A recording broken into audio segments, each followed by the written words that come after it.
네, 이어서 선형방정식의 소거법에 대한 부분을 진행하도록 하겠습니다. 선형방정식의 소거법이라고 하는 것은 결국은 선형방정식의 해를 구해가는 방법이라고 보시면 되고요. 세 가지 어떤 기본적인 연산에 의해서 저희가 원래의 식과 동치인 선형 방정식을 변화할 수 있다. 그래서 한 방정식의 0이 아닌 상수를 곱하거나 방정식의 위치를 서로 교환하거나 한 방정식의 0이 아닌 상수값을 곱하여 다른 방정식과 이제 더하는 형태의 소거법이 존재합니다. 이거는 여러분이 그 해를 구해가는 과정이기 때문에 이 예제를 통해서 저희가 내용을 좀 살펴보도록 하겠습니다. 다음은 두 개의 변수를 가지는 간단한 선형방정식의 해를 구해보는 식입니다. 먼저 풀에도 나와 있지만 x1이라고 하는 것과 x2라고 하는 값을 여러분이 구하기 위해서 여러 가지 방법을 쓸 수 있겠죠. 근데 여기 풀에 먼저 보시면 첫 번째 식에다가 마이너스 2를 곱해서 두 번째 식에 더하는 걸 쓴대요. 그럼 해볼까요? 마이너스 2x1 그죠? 플러스 6x2는 플러스 6이 되겠죠. 그리고 2x1 더하기 x2는 8. 그럼 이제 더하니까 이 두 개를 더하는 형태로 하면 자, 여기는 이제 없어지고 상쇄가 되고 그쵸? 그럼 얘는 어떻게 되죠? 7x2는 14가 되니까 x2는 자, 2가 되겠죠. 그럼 이제 x2를 제가 거꾸로 여기다 2를 대입을 해서 구하게 되면 너무나 쉬운 거니까 굳이 풀진 않겠습니다. 그럼 x2가 2가 나왔고 얘를 두 번째 식이든 첫 번째 식이든 여러분이 대입을 하게 되면 x1이 3이라고 하는 해를 얻을 수 있죠. 따라서 x1은 3, x2는 2가 이 주어진 선형 시스템의 유일한 해가 된다라고 여러분이 이제 이해하실 수가 있는 겁니다. 그래서 이거를 해가 두 개나, 그러니까 해가 아니라 이제 그 미지수가 두 개나 세 개일 경우에는 저희가 기하학적으로 방정식을 표현을 해서 두 직선이 한 점에서 만나는지를 우리가 확인해 볼 수 있는 거죠. 이렇게 두 개의 축을 가지고 앞서 있었던 이 선형 방정식을 가지고 여러분이 그래프를 그려보시면 한 점에서 만나는 걸 확인하실 수가 있을 겁니다. 자, 그리고 이제 다음과 같은 선형 시스템을 이제 여러분이 좀 풀어보는 건데 결국은 소거법을 가지고 여러분이 풀어볼 수 있겠죠. 그래서 첫 번째 소거법에다가 풀이 과정을 보면 마이너스 1을 곱한다. 그래서 여기 마이너스를 곱해서 자, 그대로 한번 풀어보시면 결국은 자, 마이너스 2x1 플러스 6 x2는 14. 자, 이거를 2x1 마이너스 6x2는 7이 되겠죠. 이거를 이제 더하는 거죠. 더하고 봤더니 얘도 소멸되고 소멸돼서 이제 0이 나오는데 얘는 이제 21이라고 하는 다소 모순이 되는 결론을 이제 얻은 상태입니다. 그러면 이런 경우에는 저희가 해를 가지지 않는다라고 표현을 하죠. 이 성립 자체가 되지 않기 때문에. 그래서 이거는 원래 시스템의 방정식에 대응하는 두 직선이 이제 평행하는지를 저희가 그래프를 통해서 확인해 보면 여러분이 확인해 볼 수 있죠. 그래서 다소 좀 시간이 걸리더라도 요 두 개의 선형 방정식을 이 그래프로 한번 여러분이 표현해 보는 거 실습을 한번 해보시는 것도 의미가 있다고 생각을 하고요. 그리고 자, 이렇게 평행이 되는 놈도 이렇게 두 개의 식을 가지고 여러분이 x2의 절편의 값과 y1의 절편의 값을 여러분이 좀 구해서 한번 그래프로 표현하는 것을 실습해 보시길 권장드립니다. 네, 그 다음에 이제 선형방정식의 소거법을 또 한번 다른 유형을 한번 다뤄볼 건데요. 여기서 보시면 첫 번째 식에다가 마이너스 3을 곱하면 마이너스 6x 그죠? 마이너스 9y는 이제 마이너스 18이 되는 거죠. 사실 이 식과 이 식은 정확히 이제 3배가 커져서 표현되어 있는 식일 뿐이죠. 결국 표현을 하면 이 값들은 이 값으로 종결이 됩니다. 자, 이걸 이걸 더해서 풀면 0은 0이 되죠. 그렇죠? 결국 저희가 이렇게 표현이 된다는 거는 이 두 그래프가 그래프 평면창에 저희가 표현을 하면 어떤 식의 그래프가 표현이 될지 모르겠으나 이제 완벽하게 일치가 되는 형태로 표현이 될 거예요. 제가 그림을 잘못 그렸는데, 그래서 결국은 저희가 이 수식에 대해서 우리가 이 방정식의 소거법을 가지고 표현을 했을 때, 자, 이 두 번째 식은 x나 y의 값과 관계가 없으므로, 그쵸? 첫 번째 식만으로 해를 구한다. 즉 2x 플러스 3y는 6, 요것만 가지고 해를 구해줘. 두 개가 사실 3배 증가가 돼서 똑같이 나온 값이니까. 그래서 이 경우 저희가 기하학적으로 두 직선이 서로 일치하는 경우로 볼 수 있기 때문에 얘를 임의의 변수로 저희가 좀 변경을 표현을 해서 사용을 해서 좀 보는 값이 어떤 식으로 나오는지 한번 보는 게 좋겠다라고 해서 이제 좀 약간 좀 증명 비슷하게 한 건데요. 자, y에다가 r이라고 하는 값으로 저희가 대치를 한 거예요. 그리고 r에 대해서 x를 풀면, 즉 y 대신에 r을 넣었다고 말씀을 드렸어요. 그리고 x를 풀면은 어떻게 되죠? 마이너스 2분의 3 r 플러스 3이라는 값이 나오고 저희가 y 대신에 r이라고 표현을 했다고 했잖아요. 즉 여기서 우리가 r 대신에 0이라는 값을 넣으면, 0이라는 값을 대입을 하면 xy는 3,0이 나올 거예요. 그렇죠? 그럼 이제 여기 표현이 되는 거고, 그리고 r에 이 값을 넣을 경우에는 0,2가 되는 거죠. 자, 이렇게 되는 거죠. 즉 좌표상으로 봤을 때는 요 점과 요 점은 해가 될 수 있죠. 그리고 그 이외에도 여러 값을 넣었을 때 다 이 그래프 위 선상 안에 존재하는 값들이 될 거예요. 그래서 우리는 이거를 무수히 많은 해를 가질 수 있는 조건이다. 두 그래프가 겹쳤을 때는 이렇게 표현할 수 있다라고 얘기를 증명을 통해서 확인해 볼 수 있었습니다. 그리고 이제 가우스 소거법이라는 얘기가 나오는데 굉장히 중요한 내용입니다. 그래서 가우스 소거법에 대한 개념을 여러분이 완벽하게 이해를 하시고, 요게 이제 나중에 이제 행렬 안에서 좀 표현하는, 가우스 소거법을 행렬로 표현해서 계산하는 형태가 되기 때문에 이 가우스 소거법에 대한 거는 개념을 좀 정확하게 이해를 하고 계실 필요가 있습니다. 그래서 각 시계의 가장 앞에 있는 0이 아닌 개수를 우리가 피벗으로 정할 수 있다라고 돼 있어요. 그럼 피벗이라고 하는 거는, 자, 예를 들어서 1-7의 경우 뭐 2x1, 4x1, 마이너스 2x1이라고 돼 있죠. 저기 자, x1, x1, x1이에요.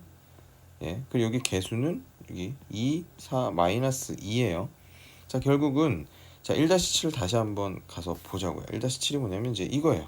그러면 여기 앞에 있는 첫 번째 0이 아닌 개수를 가지고 우리가 뭘 정할 수 있다? 자, 피벗을 정할 수 있대요. 그렇죠? 개념이. 자, 피벗을 정할 수 있대요.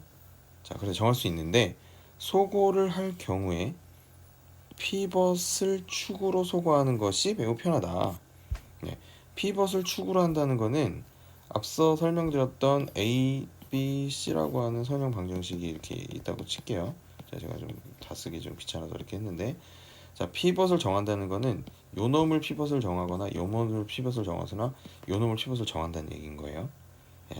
그래서 x1, x1, x1 첫 번째 있는 값이, 가장 앞에 있는 값이 0이 아닌 개수일 경우에 피벗을 정할 수 있는데, 피벗이 정해지면 자, 첫 번째 선형 방정식이 피벗이 되는 거냐, 아니면 자, 두 번째가 피벗이 되는 거냐, 뭐 세 번째가 피벗이 되는 거냐, 이렇게 결정이 되면 얘는 고정이 되는 거예요.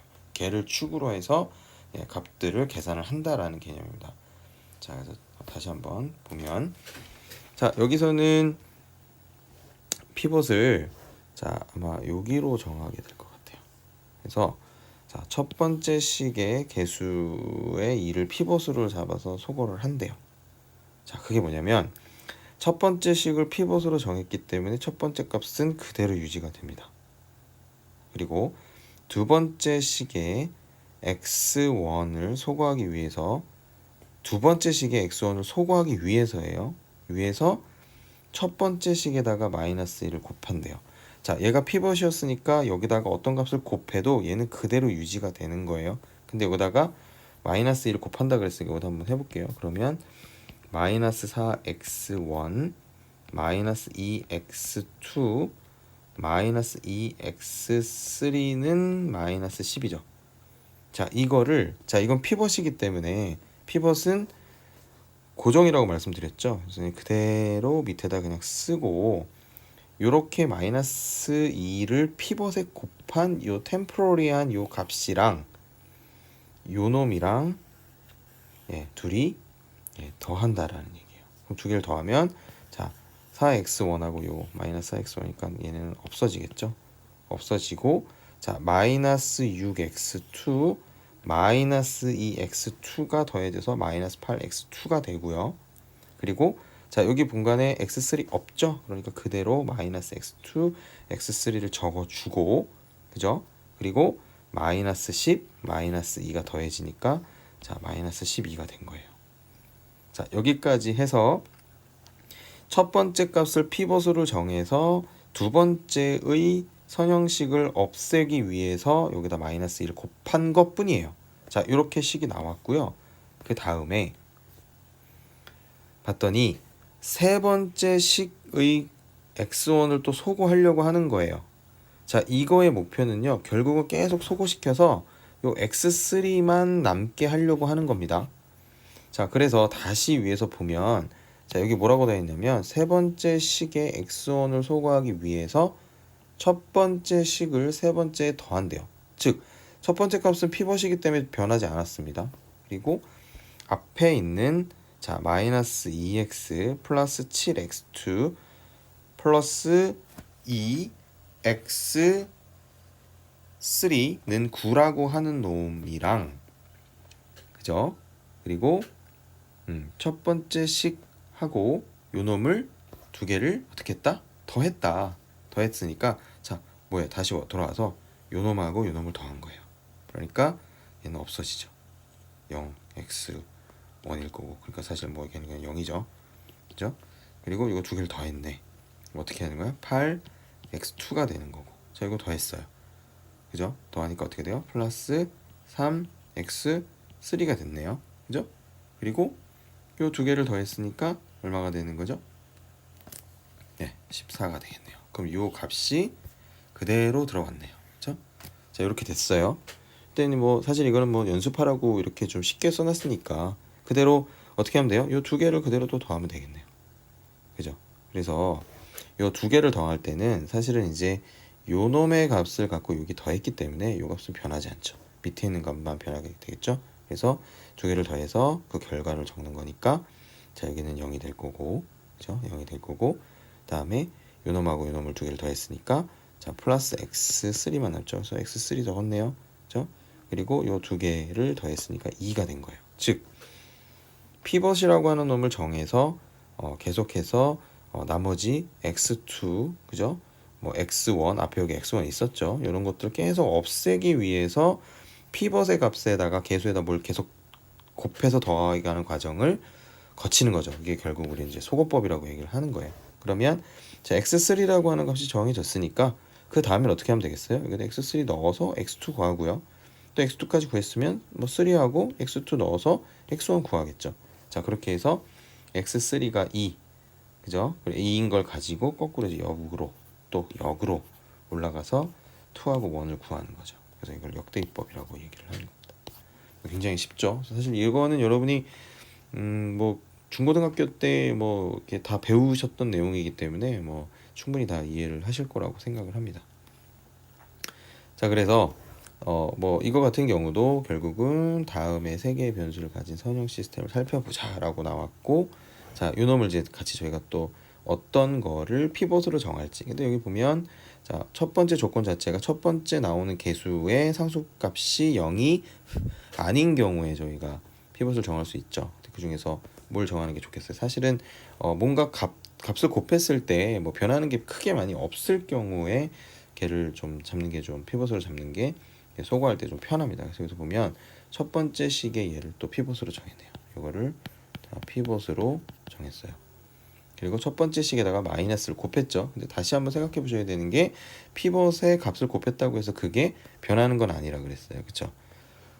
다음 거를 계산하는 게 없어지기 위해서 템포러리하게 계산이 되는 거라고 말씀을 드렸어요. 그럼 결국 첫 번째에다가 마이너스 2를 곱하는 걸 우리가 템포러리하게 보면 마이너스 2x1 자 마이너스 4 x2 자 마이너스 6 x3는 마이너스 10이라고 하는 피벗에 의해서 값이 나온 거고 자 그거를 뭐 한대요? 두 번째 식하고 더한대요. 자 2x1 마이너스 3x2 플러스 2x3는 14라고 하는 놈하고 더하는 거예요. 더하는 거 봤더니 이놈이 이제 없어지고 그죠? 이거 마이너스 7x2 그다음에 이거 계산하면 마이너스 4x3는 더하니까 2 자 이렇게 되는 거죠. 그럼 이 값이 자 요 값하고 요건 그대로 유지가 되고 이제 또 이렇게 변하겠죠. 이 값으로 그죠? 아직 계산 안 했으니까 그대로 밑에 써주고 자 그렇게 해서 본 게 이제 이렇게 나온 겁니다.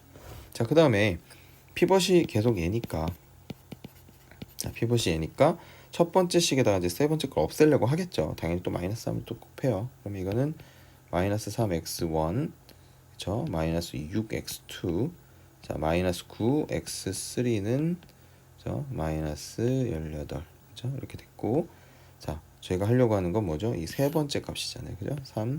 3x1 더하기 x2 마이너스 x3는 마이너스 2가 되는 거죠. 그죠? 그럼 이걸 또 똑같이 더하죠. 이거 없어지고 그죠? 그러면 어떻게 돼요? 마이너스 5x2 그죠? 마이너스 10 x3는 자 마이너스 20이 됐네요. 자 중간 아직 그대로 남아 있는 거예요. 그러니까 이 값을 자 여기다 그대로 밑에다 이렇게 써준 거죠. 그럼 결국은 첫 번째 피벗을 가지고 해서 완벽하게 여기 남아 있는 이 값들은 전부 다 소멸을 시켰어요. 그죠?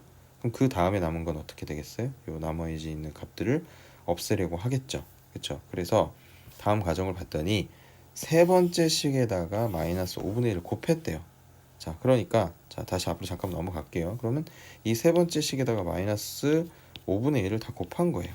여기다가 5분의 1 곱하고 자 여기도 마이너스 5분의 1을 또 곱한 거죠. 그럼 여기도 당연히 마이너스 5분의 1을 곱해야 되겠네요. 그렇죠? 그럼 이 결과를 따지고 보면 얘는 자 플러스가 될 거고 x2 그죠? 이거 놓고 자 플러스 2x3는 자 4가 되겠네요. 자, 이 값이 자 이제 이렇게 들어왔죠. 그렇죠? 자 이렇게 들어온 상태에서 저희가 어떻게 해요? 두 번째 식을 x2를 소거하기 위해서 세 번째 식에다가 7을 곱했대요. 그럼 이거다 또 어떻게 해요? 7 x2 플러스 14 x3는 그쵸? 예, 7, 28 이렇게 되겠네요. 그죠? 그래서 요거를 요 두 개, 요 두 번째 있는 요 놈하고 더한 거예요. 자, 더했더니 어떻게 되죠? 자, 다시 한번 적어두면 두 개는 없어지니까 소멸이 되고, 그죠? 이렇게 하면 어떻게 돼요? 네, 10 x3는 자 30이 되네요. 그러니까 결국 x3는 3이 되네요. 그렇죠? 그럼 x3가 이제 3이 남았으니까 자, 요 3을 저희가 또 여기다 또 집어넣어서 자, x2를 구하면 x2는 마이너스 2가 나오고 x1, x2 나왔으니까 이거 가지고 자, 집어넣으면 x1은 1이 나오는 거죠. 그죠? 네, 그래서 결국 우리가 구하려고 하는 최종적인 해는 x1, 자, x2, x3를 구하는 거죠. 즉, 이 소거법에서 가장 중요한 거는 이제 그 피벗을 정하고, 네, 그쵸? 그리고 각각의 뭐 마이너스 2든 뭐 마이너스 1이든 뭐 3이든 그쵸? 이런 뭐 상수값을 피벗으로 정해져 있지 않은 다른 선형 방정식에 그죠? 곱해서 더하는 형태로 소멸을 시키고 자 그렇게 해서 저희가 원하는 한 값이 나오면 이 값을 역으로 다른 방정식에다가 집어넣어서 구하는 형태를 취한다. 예, 이게 바로 선형 방정식의 소거법을 계산하는 형태를 저희가 좀 자세하게 좀 살펴봤습니다. 자, 그래서 피벗의 역할이 뭐냐라고 물어봤죠. 그랬더니 이제 피벗은 뭐 중심축을 의미를 하고 피벗을 중심으로 자, 아래 위에 있는 변수들을 소거하고 뭐 이런 역할을 한다. 자, 그런데 피벗은 가급적 정수, 용례나 이런 간단한 수를 좋다. 그 이유는 당연하죠. 뭐 첫 번째 수가 뭐 복잡하면 뭐 굉장히 좀 계산할 때도 그렇죠. 그리고 뭐 밑에 있는 식과 뭐 교환해서 할 수 있는 것도 있기 때문에 결국은 여러분이 복잡하게 계산 안 하고 계산을 간단하게 더하고 해서 저희가 소거를 시킬 수 있는 형태를 취하는 게 좋다라는 뭐 이런 얘기죠. 그래서 결국 피벗은 선형 방정식뿐만 아니라 행렬이나 행렬식 등에도 굉장히 많이 쓰는 중요한 개념이래요. 그러니까 피벗에 대해서는 여러분이 좀 연습을 좀 해보실 필요가 있겠죠. 네, 그래서 뭐 뒤에 보시면은 이제 선형 방정식의 뭐 해를 구하는 뭐 이렇게 소거법에 대한 예제들이 쭉 나와요. 그래서 여러분이 이거는 좀 잠깐 뭐 플레이를 스탑 시켜놓고 요걸 한번 여러분이 직접 천천히 풀이를 해보시는 것도 굉장히 좋은 방법인 것 같아요. 이게 제가 설명하는 것만 이렇게 듣고 있으면 이렇게 하면 되지 이렇게 하면 되지라고 이해하시지만 사실 직접 하시다 보면은 조금 헷갈리실 수 있기 때문에 한번 여러분이 직접 풀어보시는 거를 좀 권장해 드립니다. 그래서 이렇게 핵이 이렇게 나왔다. 그럼 이제 여러분이 잘 하신 거고. 네. 자, 이렇게 가우스 소거법을 가지고 푸는 경우에도 이게 소거가 안 되고 계속 이렇게 순환하는 경우가 있어요. 뭐 이런 식으로 조건이 나올 경우가 있는데, 자, 이렇게 되면 어떤 값이 들어가도 사실 모순이 되는 거죠. 그래서 더 이상 진행할 의미가 없어지는 경우는 해를 가지지 않는다 라는 식으로 저희가 생각할 수 있습니다. 지금처럼 여러분들이 계속 푼 건 사실은 이제 손으로 풀고 있잖아요. 그렇죠? 이 손으로 푸는 형태에 대한 게 아니라 아까 그림 사파에서도 나왔지만 이거를 이제 행렬 형태로 저희가 변환을 합니다. 자, 행렬 형태를 어떻게 변환을 하는지 이제 뒷단에 계속 행렬에 대해서 자세하게 설명이 나올 거고요. 결국 이 행렬로 변환이 되면 저희가 이거를 코드, C 코드나 매틀랩 코드로 만들어서 저희가 구현할 수가 있어요. 그러면 구현을 하다가 보면 여러분이 이런 모순에 대해서는 바로 발견할 수가 있겠죠. 그렇죠? 자, 그래서 결국 여러분이 이제 선형대수학이라고 하는 과목을 좀 배운다는 거는 여기 나와 있는 이론들을 이해하고 이거를 여러분이 직접 예제 같은 걸 풀어서 여러분들 것들로 습득을 하고 이 습득된 이론과 이 풀이들을 여러분이 어떻게 해요? 이렇게 구현을 한번 해보셔야 되는 거예요. 이게 저희 수업 과정의 전체적인 방향이라고 생각을 하시면 될 것 같습니다. 그래서 뭐 여러 가지 뭐 응용이 있다 그래요. 뭐 게임에서도 응용할 수 있고 뭐 경영에서도 응용하고 물리, 뭐 화학, 컴퓨터 공학 뭐 다 얘기 나오죠. 뭐 이거는 뭐 이렇게 여러분이 교재를 사실지 어떨진 잘 모르겠어요. 그런데 저는 뭐 항상 제 수업을 할 때 저희 뭐 수업 듣는 학생들한테 말을 하지만 이 기초 학문에 대한 책은요, 꼭 한 권씩 정도는 가지고 계시는 게 저는 맞다고 생각을 합니다.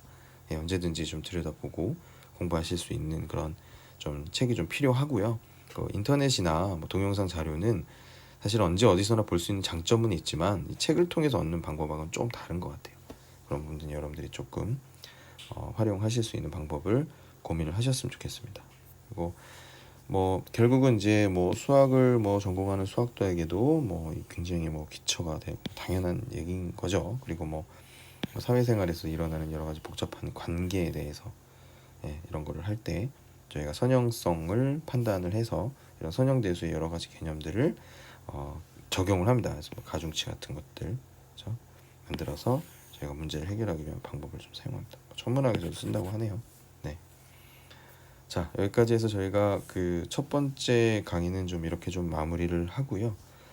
제가 저 연습 문제 정도를 퀴즈 형태로 좀 제공을 하겠습니다. 그래서 여러분이 앞서 제가 계속 말씀드린 대로 저희는 이제 수강 인원이 지금 현재 지금 79명에서 지금 80명 정도가 될 것 같아요.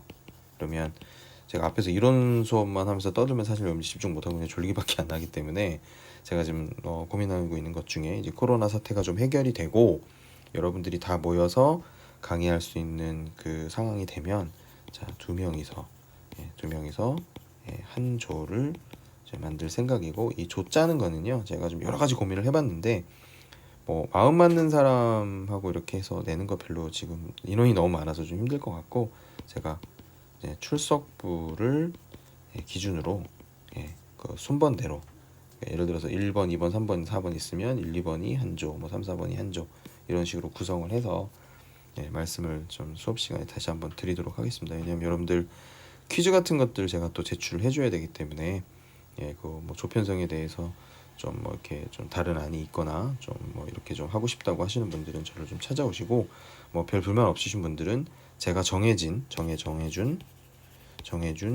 조 형태대로